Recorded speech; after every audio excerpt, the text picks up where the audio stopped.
जैसा तमाम लोगों को पता है, आज दोनों हाउसेस में, लोकसभा और राज्यसभा में, दोनों हाउसेस में अपोजिशन के तमाम पार्टीज, 17-18 पार्टीज राज्यसभा और लोकसभा में आज जेपीसी के मुद्दे पे, राहुल गांधी जी के डिस्क्वालिफिकेशन वाले मुद्दे पे दोनों जगह आवाज उठाई। लोकतंत्र की जिस तरह से हत्या की गई उसके ऊपर आवाज उठाई और दोनों जगह हाउस अडजन हुआ है 2 बजे तक।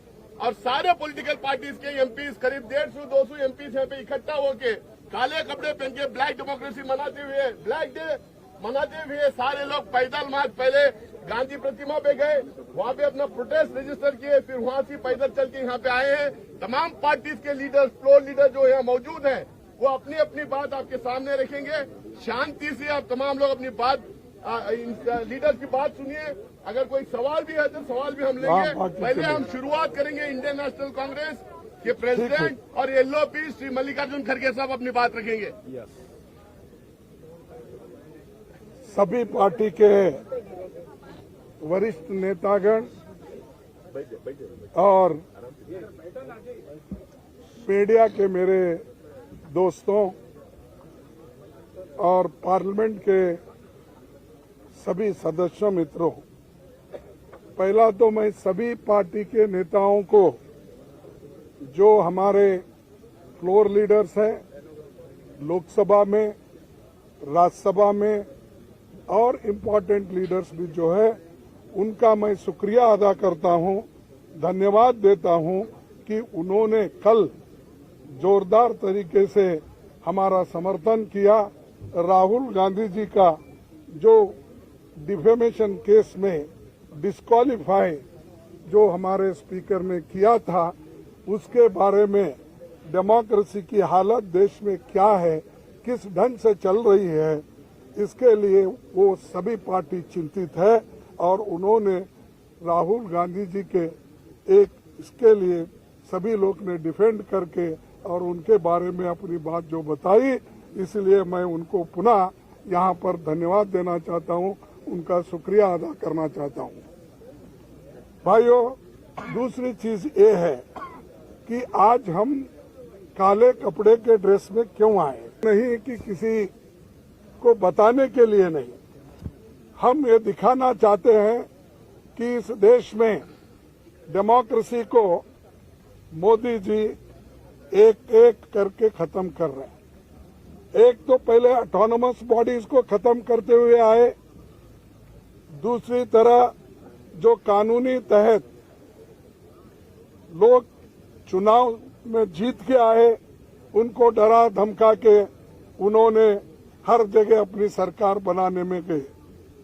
तीसरी बात, जो लोग झुकते नहीं उनको झुकाने के लिए ईडी का इस्तेमाल, सीबीआई का इस्तेमाल उन्होंने किया और कर रहे हैं भी।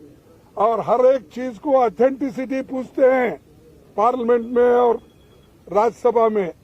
और जो ऑथेंटिक तरीके से हमने ये कहा कि देखिए, ये जेपीसी का मामला है, सभी लोग डिमांड कर रहे हैं, जो व्यक्ति अदानी जिसकी संपत्ति पहले 3,000 करोड़ थी, उसके बाद उसकी संपत्ति 50,000 करोड़ बन गई, फिर उसके बाद उसकी संपत्ति 2 लाख करोड़ बन गई, लेकिन 2.5 साल में उसकी संपत्ति 12 लाख करोड़ बन गई। ये कैसा बना, इसके लिए राहुल गांधी जी ने पार्लियामेंट में चंद प्रश्न पूछे। पहला प्रश्न तो ये पूछा कि मोदी जी, अदानी के प्लान में आप आए थे, ये आपके और उनके रिश्ते क्या है। दूसरा प्रश्न इनका था कि जो अदानी इतना छोटा इंडस्ट्रियलिस्ट है, उसको इतना बड़ा आपने किया, इसका कारण क्या है। और तीसरा, आप फॉरेन कंट्री जब जा रहे हैं, दूसरे मुल्कों पे जब जाते हैं, उनको प्लेन में लेके जाते हैं, कितने बार लेके गए। चौथा प्रश्न ये था कि आप जहां जहां जाते हो उसी वक्त वो भी वहां पर आके मिलते हैं, उसका कारण क्या है। और पांचवी बात यह है कि जब आप वहां पर जाते हैं, वहां के प्राइम मिनिस्टर्स, वहां के फॉरेन मिनिस्टर्स, वहां के कैपिटलिस्ट लोगों के साथ मिलवाते हो। ये क्या बात है? इन चीजों को आप उत्तर दे दो। और छोटे से समय पे एक आदमी इतना पैसा कमा सकता है, जब देश में 50% लोग अभी भी उनकी इनकम केवल गरीबी रेखा के नीचे है। लेकिन ऐसे बड़े लोगों का जो आज संपत्ति बढ़ रहा है, इतना फास्ट बढ़ रहा है, कोई पर कैपिटा इनकम दूसरों का उतना नहीं बढ़ रहा है। इसके लिए जो सवाल किए थे, उन सवालों का जवाब वो नहीं दे सके। और पूरे पार्टी के नेता लोग यहाँ पर जो जितने भी पार्टियां, हमारे 18 पार्टी आज आए हैं, एक भी पार्टी मिस नहीं हुआ। सभी मिलके यही मुद्दा पूछ रहे कि भाई आप ज्वाइंट पार्लियामेंट्री कमेटी बिठाओ, उसमें खुल के आएगा, सत्यता बाहर आएगी, रिकॉर्ड्स देखेंगे और रिकॉर्ड्स छानबीन करने के बाद जो चीज बाहर आएगी वो सबको मालूम होगा, ट्रांसपेरेंसी होगी। और आपको ये भी मालूम होगा कि हम जो ये डिमांड कर रहे हैं, ये डिमांड क्यों कर रहे हैं, ये भी लोगों को मालूम होगा। तो ये जो चीजें हैं उनके फाइल भी जांच हो गई। और आप जेपीसी करने को क्यों डर रहे हो? आपका तो मेजॉरिटी है, 2/3 मेजॉरिटी है, बहुमत है। हम तो अल्पमत में हैं। और मेंबर्स जो बनेंगे ज्वाइंट पार्लियामेंट्री कमेटी के, वो तुम्हारे ज्यादा बनेंगे, बीजेपी के ज्यादा बनेंगे, या तुम्हारे दोस्तों को मिला के और ज्यादा हो जाएंगे। तो डर क्यों बात है? किस बात से डर रहे हो? इसका मतलब है कि दाल में कुछ काला है, इसीलिए वो डर रहे हैं। और जो लोग डरते हैं कभी ना कभी मरते भी हैं। तो इसीलिए आज हम एकता दिखाने के लिए सभी लोग एक आए हैं। और जो खासकर राहुल गांधी जी के ऊपर इतना अन्याय हुआ कि जो उनके ऊपर केस डाला गया वो मेरे स्टेट का है, कोलार का है। और कोलार में जो उन्होंने चुनावी भाषण में बात की थी, उसको लेकर आप गुजरात में, सूरत में केस डालते हो। अरे the offence occurred at Kolar in Karnataka, but you have registered the case in Surat, outside the jurisdiction, and Gujarat. क्यों? Because you wanted the favorable government. There is a Gujarat government, and you want to use the police. You want to use, I can't say judiciary, but you want to use for your purpose to defame Rahul Gandhi ji. That's why you people transferred the case there.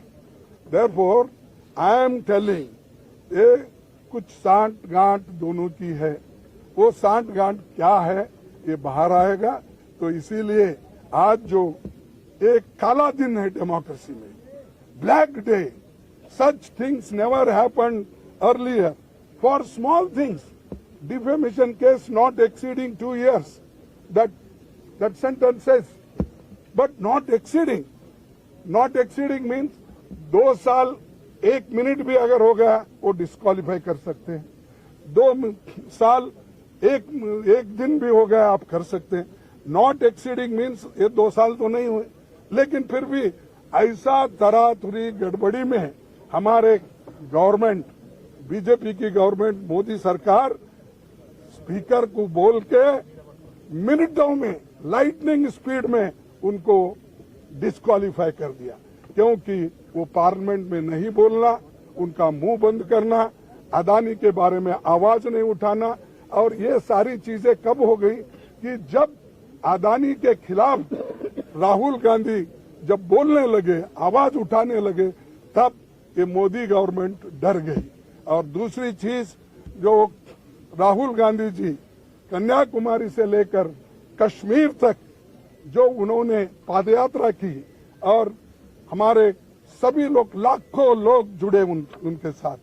और जुड़ने के बाद उनको एक लगा कि ये बहुत बड़ा मुद्दा बनने वाला है और ये हमको बहुत बड़ा चैलेंजर है, ये समझ के उन्होंने राहुल गांधी को डिस्करेज करने के लिए, डराने के लिए वो काम किए हैं।